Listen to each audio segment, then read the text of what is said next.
sleep and rest a while, to peep and know the knowing of the all, it hence shall call from unleashed aeons, whereon all must flow upon a tide of merit, great or small.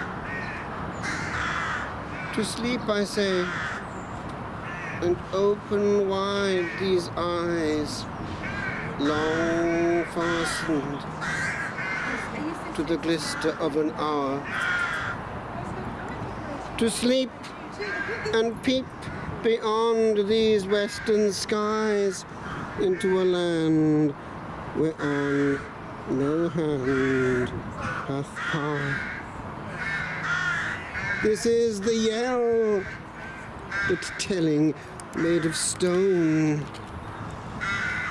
Within this balance lies. Here dies the noise of all that cannot aid.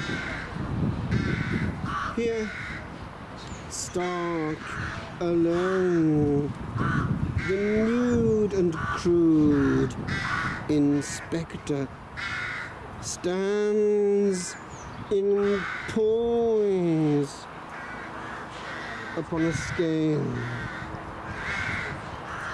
weighed on our burned days, that tip me either way, for a to blaze.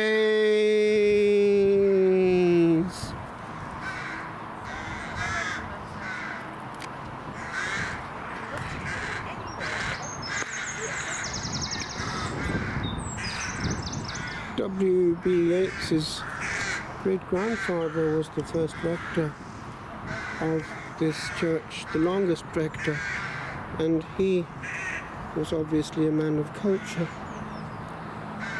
This place is linked historically with St. Columkill, for the battle that ensued over the issue of copyright with the manuscript that he had copied was fought here, and eventually he went into exile in Iona. But eventually a monastery was founded here. There is much history in the land.